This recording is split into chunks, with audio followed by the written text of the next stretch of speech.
Muy buenas noches, queridos hermanos. Como cada sábado iniciamos este programa que en esta ocasión está dedicado a examinar las clases de espíritus que existen. No obstante, antes de entrar en la materia que vamos a tratar en esta noche, como siempre, vamos a elevar nuestro pensamiento a Dios nuestro Padre y vamos a hacer una oración. Como siempre os pido que cerréis los ojos un momento.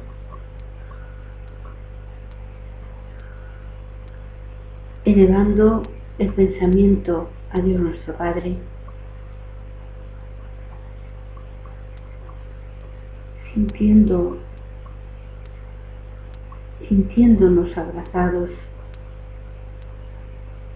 por ese amor de Dios nuestro Padre, sintiéndonos a los pies del Maestro Jesús. Señor,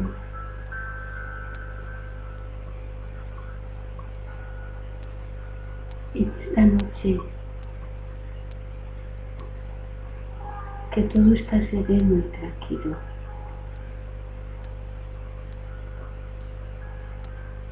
en que muchos están disfrutando de una festiva noche. Entre tanto, otros hermanos sumidos en el dolor y el sufrimiento. Es por estos que te pedimos.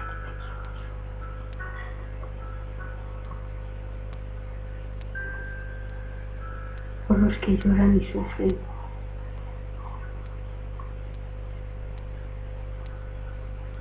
Por los que parten en este día de regreso al mundo espiritual, por sus familiares,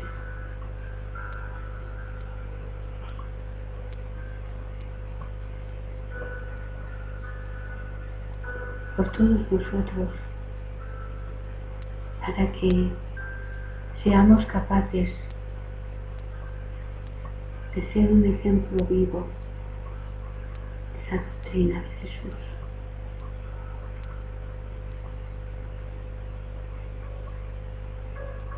Y te pedimos, Señor, la ayuda de los buenos espíritus en este programa, a fin de que llegue a todos los corazones.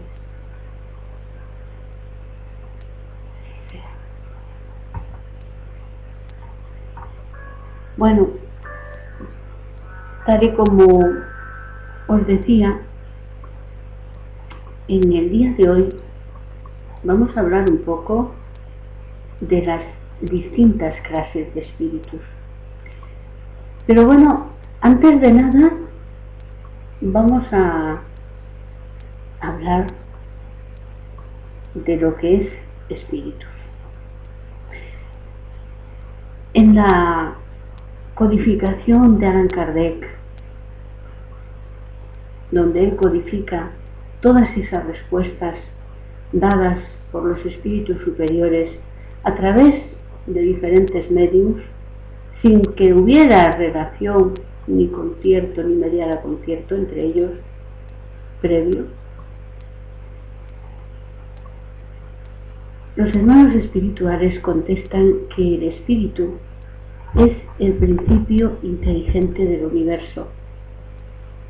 De modo, forma y razón, queridos hermanos, que nuestra inteligencia no reside en donde la ciencia nos ha dicho hasta el momento presente que reside, y es en el cerebro. No, reside en el espíritu. El espíritu es el principio inteligente individualizado. Nuestro cerebro, tenemos dos cerebros pulsando, unidos. Uno el cerebro físico, material, perteneciente a nuestro cuerpo físico, y el cerebro periespiritual, que es el que sirve de unión con el principio inteligente que es el espíritu. Pues bien, espíritus pues somos tanto nosotros que estamos ahora reencarnados aquí en el mundo material, como aquellos otros hermanos que desencarnados están en la espiritualidad. Eso pues es espíritu.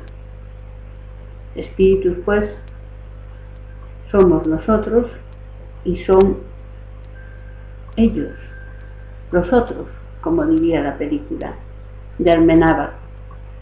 Los desencarnados, los que han dejado el cuerpo en la tumba, por eso se llaman desencarnados, también son espíritus. Sin embargo, usted, yo, todos los que estamos en la tierra, unidos a un cuerpo físico, también somos espíritus. Por lo tanto, hecha esta aclaración simple pero fundamental, podemos pasar al siguiente paso y comprenderlo si cabe mejor. Muchas doctrinas filosófico-religiosas en nuestro mundo explicaban que algunas sostienen que después de morir, después de la muerte, todos los seres nos convertimos automáticamente en santos. Hombre, qué duda cabe que desde luego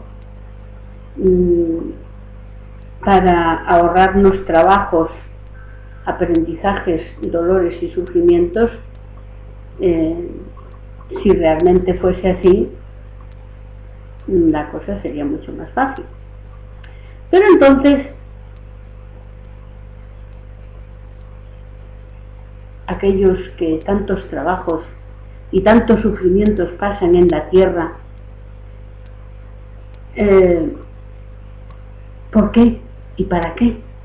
Frente a aquellos otros que no les falta de nada, que pueden estudiar todo lo que quieran, que pueden viajar, que no les falta comida, no les falta vestido, no les falta de nada. Y otros, sin embargo, les falta de todo y hasta salud en muchísimos casos.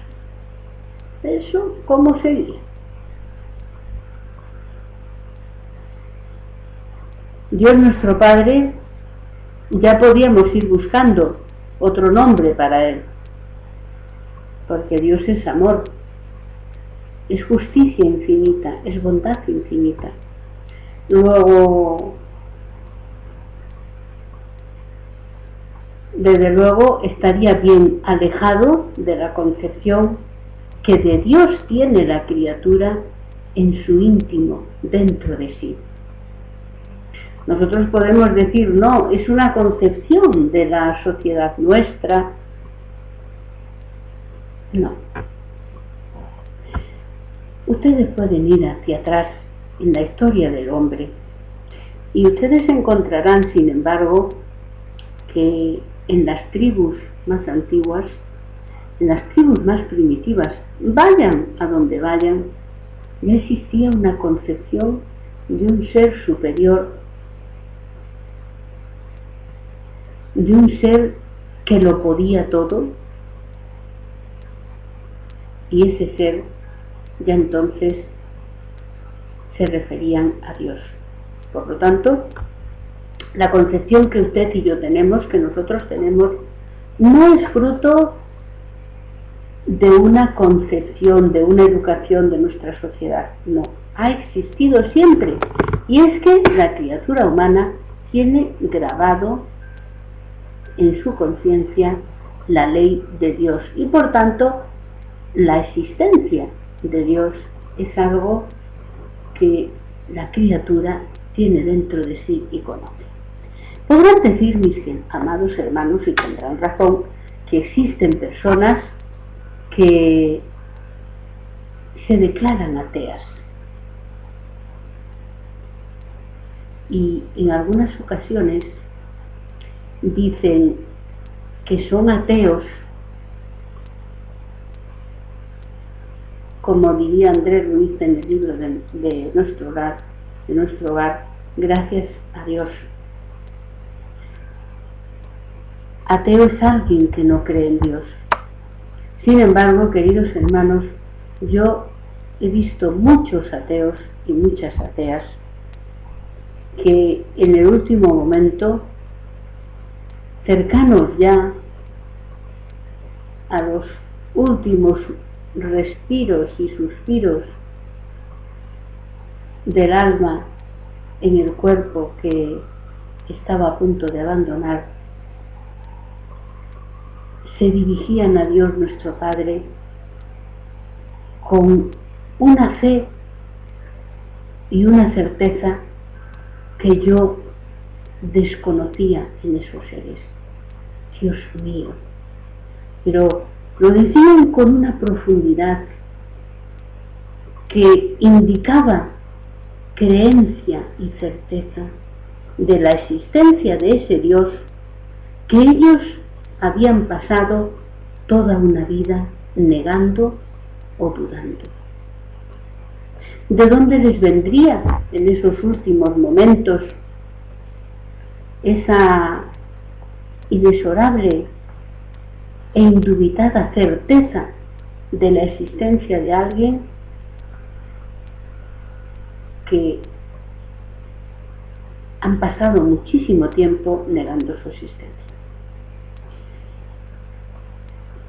En los últimos momentos en que la criatura humana, el espíritu, está en el cuerpo físico pero a punto de abandonarlo, muchas reflexiones pueden hacerse. Diréis vosotros, ¿pero cómo es eso? Trataré de explicarme. Mirad, la aguja del tiempo en nuestro mundo comienza a dar vueltas desde el momento en que existe nuestro mundo, nuestra dimensión, nuestro tiempo. Sin embargo, en el mundo espiritual, la patria del espíritu, el tiempo es la eternidad. Por lo tanto, cuando aquí pueden haber pasado 3 segundos, en el mundo espiritual pueden ser muchísimo más tiempo y dar lugar para que el espíritu haga reflexiones increíbles. Tomando mano de el libro de nuestro hogar, dictado por esa entidad espiritual llamada André Luis, que él se autodenomina a sí mismo André Luis, lógicamente cuando estuvo reencarnado no se llamaba André Luis, ignoramos el nombre que tenía, puesto que los espíritus desde el mundo espiritual no permiten los personalismos. Desde el mundo espiritual no importa quién sea el espíritu que nos dicta tal o cual mensaje, sino el mensaje mismo. Aunque, queridos hermanos, esto también ocurre en la tierra.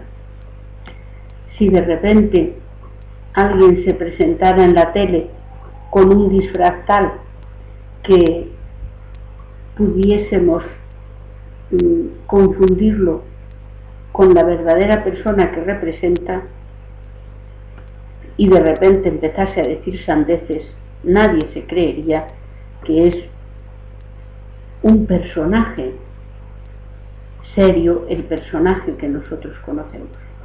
La personalidad que nosotros conocemos,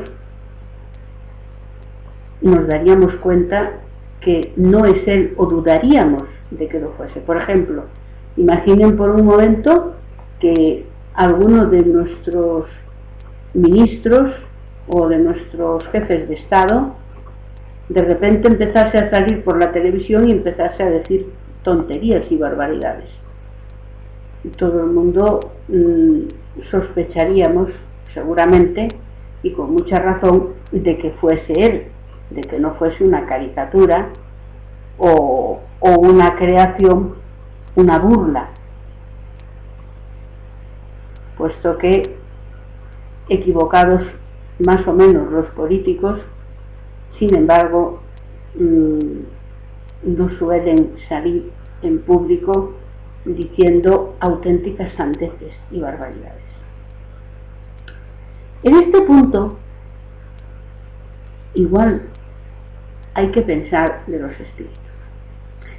Muchas filosofías, como dije, indican que solo los buenos espíritus se comunican. Es más, indican que todos los espíritus tras la muerte son santos, se convierten automáticamente en santos. Otros, por el contrario, indican que los que se comunican nada más son el demonio y sus secuaces.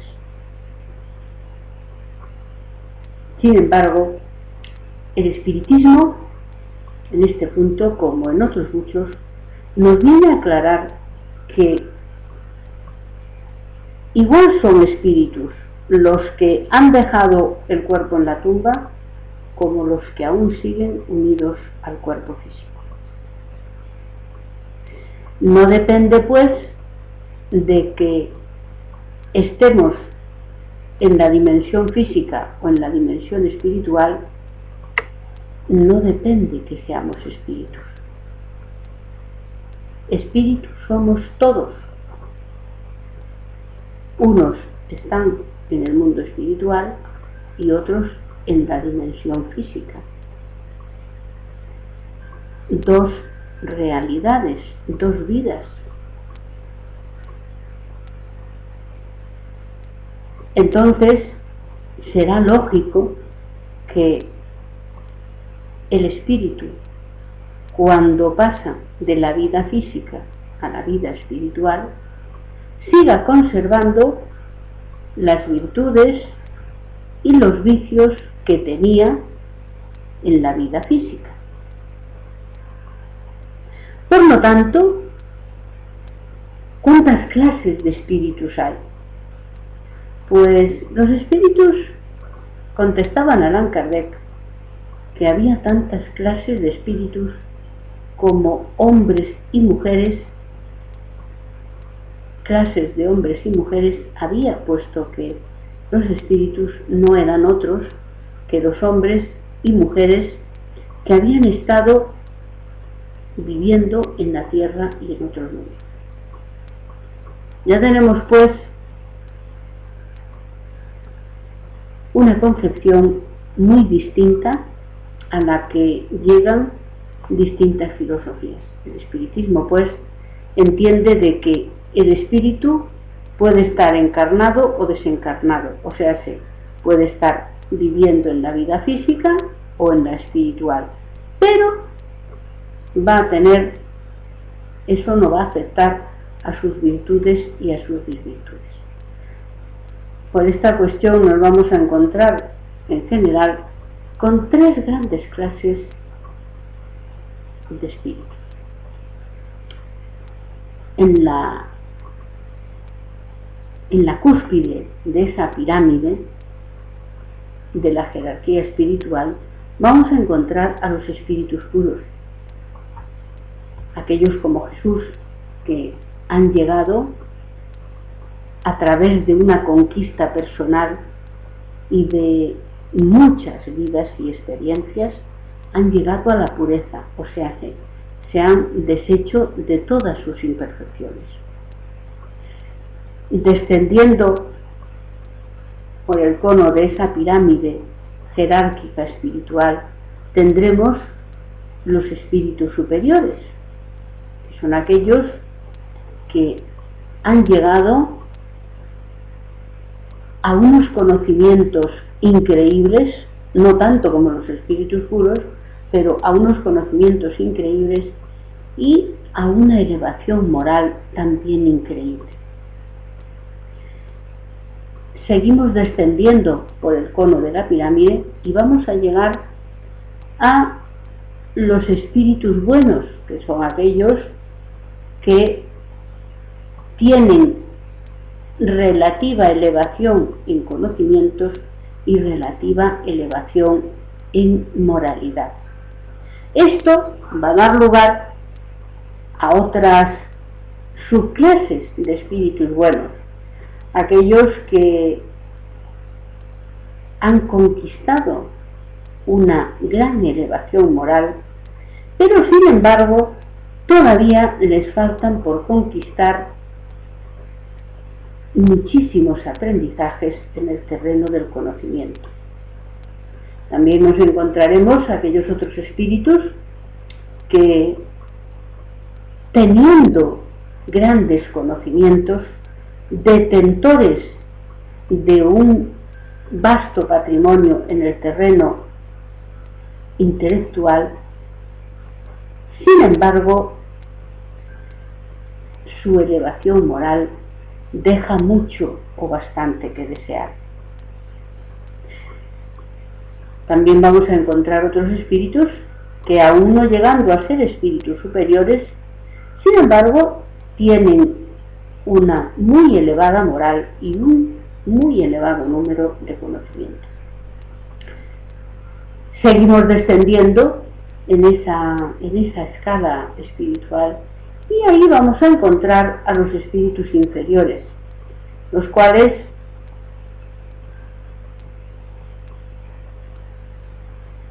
tienen muy pocos o relativos conocimientos y desde luego muy poca o ninguna elevación moral. Y no solo eso, sino que los hallaremos insertos en increíbles pantanos de vicio, en fabulosos desfiladeros de rebeldía hacia Dios y de sufrimiento, puesto que esa rebeldía hacia Dios, hacia la existencia de Dios, mucho sufrimiento les causa. Y también encontraremos aquellos otros que, teniendo unos conocimientos, unas grandes conquistas en el terreno del conocimiento, sin embargo, son espíritus totalmente desequilibrados en el terreno moral. Estos son más o menos las clases de espíritus. Claro que me gustaría aclarar que no hay ni un espíritu igual a otro. Por lo tanto, volviendo a aquella definición antigua que dieron los espíritus a Kardec, existen tantas clases de espíritus como espíritus existen.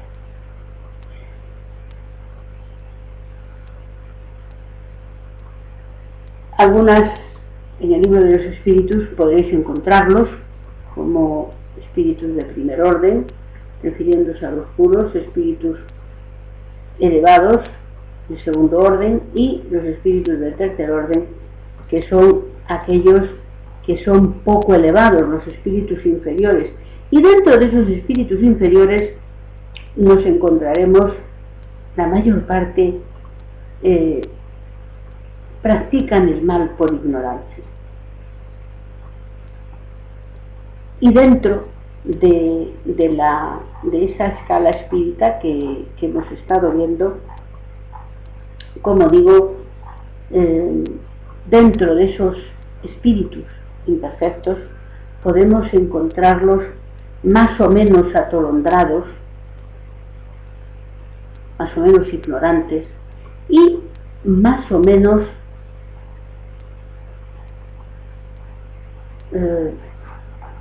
preparados en conocimientos. A veces también encontraremos la hipocresía, la maldad, la burla, el desprecio por los hermanos, por las leyes de Dios y por el bien en general.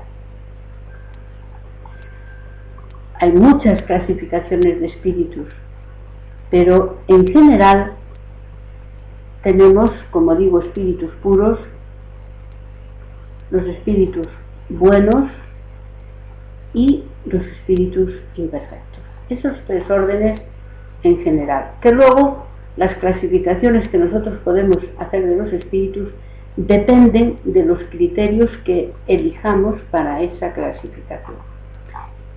Lo más importante de todo, lo que me gustaría transmitiros en esta noche, es que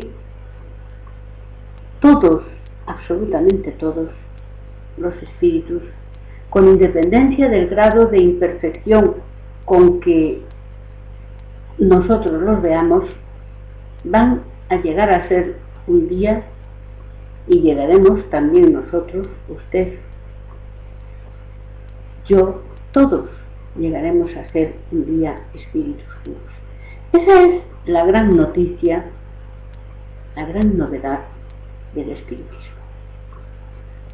Aunque Jesús ya nos lo había dicho muchas veces, solo el bien es eterno, el mal es una situación que se da debido a la ignorancia de los espíritus y es temporal. Con el tiempo, el espíritu aprende, a través del sufrimiento que resulta de su alejamiento de la ley de Dios, a través de ese sufrimiento resultante de alejarse de Dios, aprenderá también lo importante que es estar cerca de Dios. Alejándonos de Dios, solo conseguiremos sufrimiento y dolor. Acercándonos a Él, en Él es en donde está nuestra felicidad. Luego, es fácil comprender que el aprendizaje tiene dos vías principales: la vía voluntaria, la vía de la elección voluntaria del cumplimiento de la ley de Dios, y aquella otra vía que es, por así decirlo, constrictiva, en la cual nosotros mismos recogemos los frutos amargos de las semillas terribles que a veces plantamos en nuestro prójimo y en nosotros mismos. Nada más, mis queridos hermanos, solamente invitaros a que el próximo sábado estéis aquí también en este programa para recoger y ser conscientes de los aprendizajes que en este humilísimo programa cada sábado os brindamos. Os espero el próximo sábado con otro muy interesante tema y que publicaremos convenientemente en nuestra web. Nada más, pasad una muy feliz semana y un buen fin de semana a todos.